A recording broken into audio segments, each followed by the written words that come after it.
It's been 5 years since I've been back, and while so much has changed here, much remains the same. This is a beautiful country, and it'll always feel a little like home to me.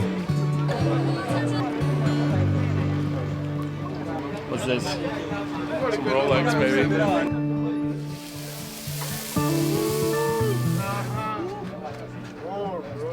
Final. Look at this thing. How is it, my guy? 10 out of 10. You know, sometimes plans are tough to make in Africa. Everything can go smoothly right until... No,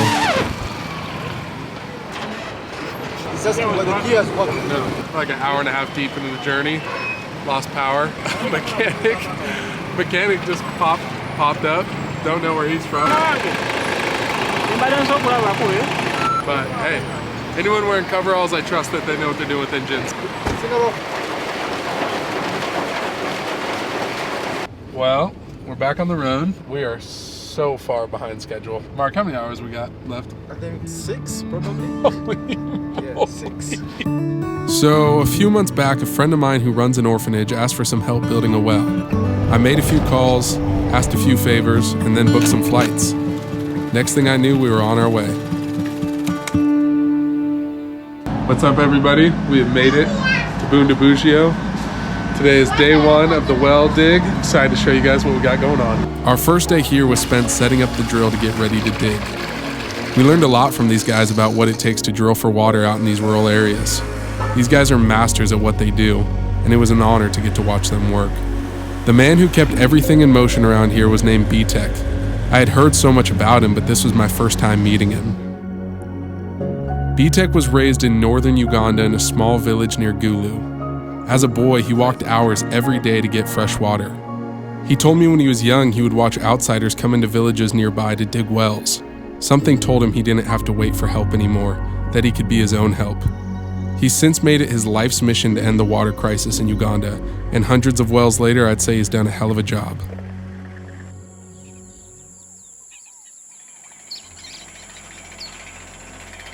Day 2 was exciting because we got to see water. Although we were far from complete, it was incredibly encouraging. We also got to spend the afternoon with Bishop, the man who runs the orphanage that we were digging at.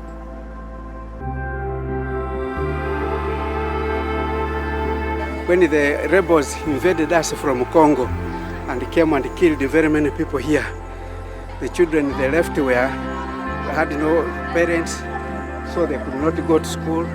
So we collected them from the whole of that camp, and then we put a school here.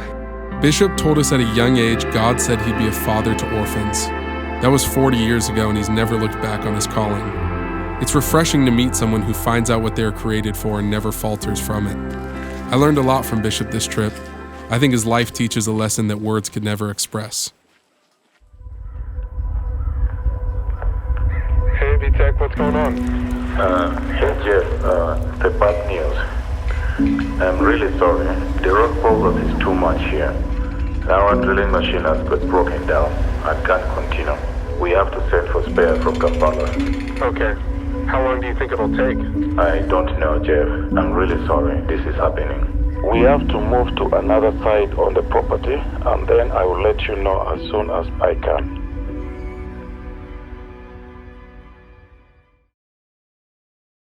All right, y'all, it has been a somber few days here on the dig. The drill broke. We couldn't find water. We had to move to a different spot, but I think we have finally found something. Oh my gosh, should just be a few more days now until we've reached clean water. I cannot tell you how good this feels. This new drill site seemed promising, and with only a few days left of our trip, the team worked around the clock to make up the lost time. So many months have been poured into this, and to see the light at the end of the tunnel felt like a dream come true. I'm going to miss it here, I can already tell, but this won't be my last time in Uganda, not even close. We stayed up with them through the night because in the morning we were heading out for a few days to go visit an old friend of mine. Alrighty, y'all, so we have just left Bundibugyo. We are headed north. We're gonna see a good friend of mine. But yeah, we got quite a few hours ahead of us. We'll show you some of the beauty of Africa along our way. I believe two things are necessary for every person to lead a fulfilled life. Number one is to figure out who you are. And upon figuring out who you are, you usually find out where you want to go. I'm learning every day where I want to go. And I'm learning how I want to be remembered. I guess it's more about how I treat people and less about what I accomplish in this life. I came here to dig a well, but I'm realizing through this journey that it is so much more than that. This is the start of a new life. One where people are the purpose and the needs of others fall before my own.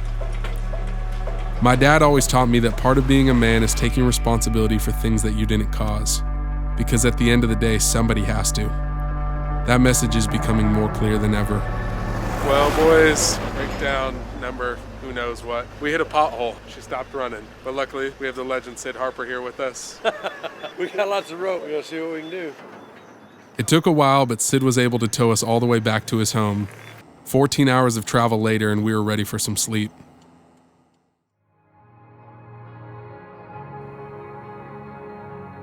Sid could tell we had been working hard, so the next morning he surprised us with a safari.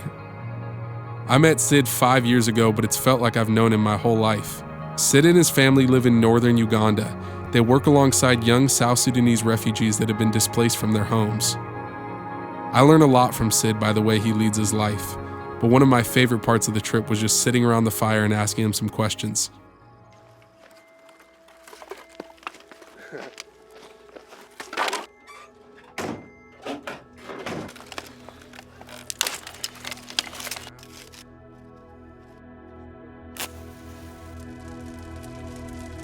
One of the things that happened during that year was my dad had been sick for a lot of years, and he passed away, went to heaven in late January of 2014. That was tough. You know, it was really tough. It wasn't unexpected. You're never ready to lose your father. My dad was a legend, man. He was just awesome. His favorite saying was, "Happiness is a choice," and it is. And he would just say, "Man, you can get up and choose to be happy, or you can choose to be not happy." I would say that's the biggest thing my dad left me, is that knowing how to treat people and show them appreciation for whatever it is they're doing. Because everybody, whatever they're doing, it's important. It all makes the world go round. People like to be recognized, and I think people, for the most part, don't get recognized as much as they should. You don't do it for that reason to try to get something back, but you do it to give to that person because, you know, you never know what somebody's going through. Talked about being successful, and Dad said, you know, success to him was not money, not riches, but it was being happy at what you did. You gotta have fun, man. You gotta laugh.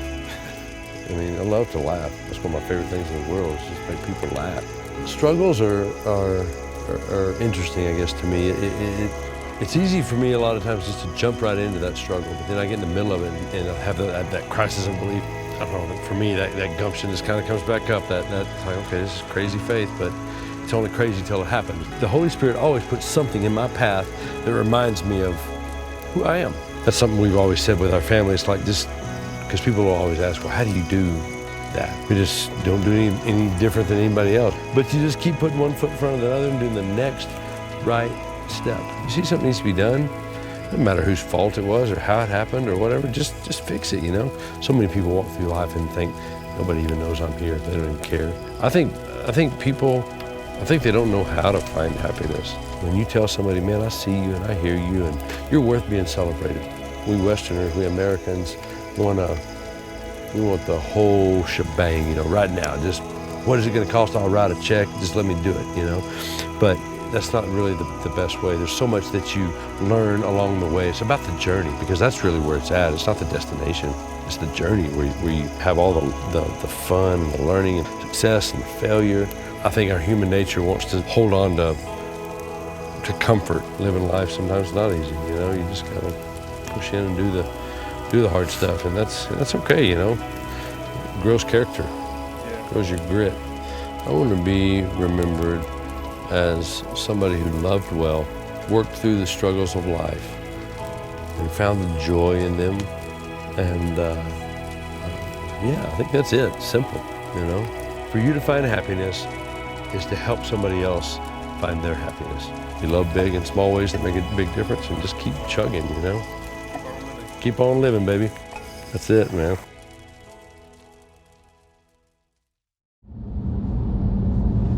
Alrighty, well, Hango Sid was great, as always. We are heading back to Bujio right now to finish up this well. Boys head out tomorrow, so we are just praying that this thing gets done. We got a beautiful sunset. Alright, y'all, so we made it back to the dig site. There are all sorts of trucks here, working on getting this thing done by our deadline. Coming around the corner now to check out the well. Oh my gosh, we're getting somewhere, we're getting somewhere. By the time we made it back, the team had been working for days. B-Tech explained to me that the drill was successful and they were installing the pump system now. It was now just a waiting game to get to the clear water. While we waited through the night, the team worked to finish the trenches that would bring fresh water to this entire community. People from the village gathered around to watch as the water slowly cleared up. It's tough to explain the feeling that you get when watching someone take their first drink of fresh water that they didn't have to walk miles for.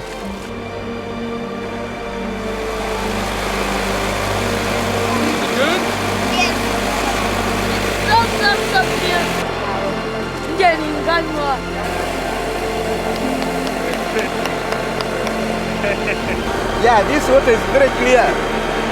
Long last, we have got the water now. The first cut. Thank you, God. Thank you, Jeff. Thank you for making this possible. Yes, greetings to our brothers who have done this. Amen.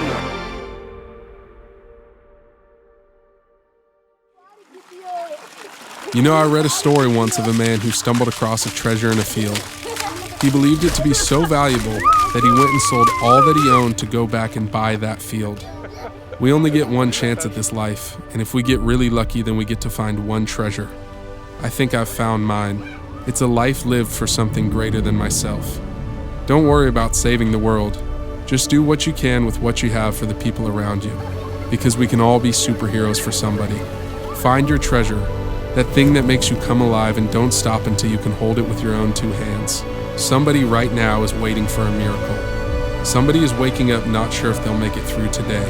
And to that person, I say this: help is on the way.